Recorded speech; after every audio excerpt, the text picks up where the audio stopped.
Jujutsu Kaisen chapter 265 is here, and it's hitting different. Now, this isn't your average chapter with the bombastic battles, Sukuna pulling plot armor from his, well, you know, and everyone else struggling to find their footing. No, this is a straight up yap session, and I'll be honest, I loved every second of it. Itadori isn't treating Sukuna like the villain that he is, the king of curses, or anything like that. He's trying to level with him as a human and bridge some sort of connection and understanding. Now, that doesn't mean that Itadori is just going to forgive Sukuna and pull a Naruto by letting the villain slide through with the save. That would be ridiculous. No, he's still very much the antagonist, and he will be treated as such, but it's clear to me that Itadori is attempting to follow through on Gojo's fabled words, and it seems like it could actually be working. Something that's really hitting me in this chapter is the fact that Itadori is doing what no one else could do before. He's actively hanging out with Sukuna like they're actual brothers or even friends. Itadori is teasing Sukuna. They're doing various activities like archery, catching crayfish, and little by little, Itadori is breaking down those walls. After all, Sukuna's only human connections were the ones he derived through battle, so this type of environment is completely out of his wheelhouse, which is why Itadori is giving him a representation of his past, so Sukuna can understand him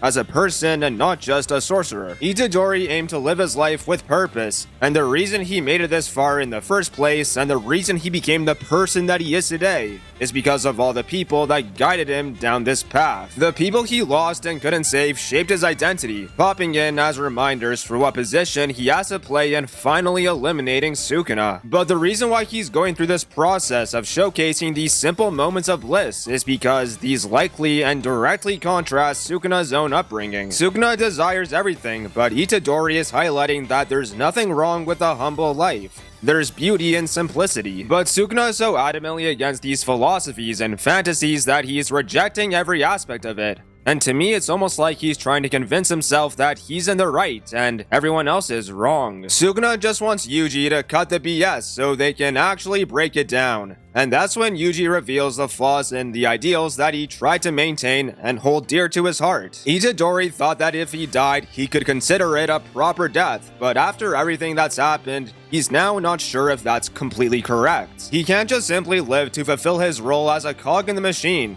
If he wants to make real change, he has to look beyond that goal. And that goal is not living to die, but just living to live. Because that's Sukuna's mentality. He only derives value from what he desires, and he extends his immortality to live and live, so one day he can eventually die a meaningful death. But there's nothing wrong with just being a normal person. Everyone has value just by going through the motions. That's what it means to be human. It has nothing to do with how someone dies. And that's why Yuji loathes Sukuna, who acts and believes that those who don't meet his expectations don't have value. People aren't tools. Humanity isn't fundamentally good or evil. We all have the free will to walk and talk and live the right path. And that's why Itadori stands proudly in front of Sukuna, with someone who he believed had no value, as the person who will end up defeating him and bring him down. Sukuna says that he doesn't feel a thing, and that's because I think he's in denial. He doesn't want to believe that he was on the wrong path. He's perturbed by Itadori, who's doing everything in his power to show him that he's wrong. Because he, as a flawed and weak human, is everything that Sukuna could never be. Now, Itadori is convinced that he's failed, but I don't think that's the case. I just think Sukuna is so far gone and has his head so far up his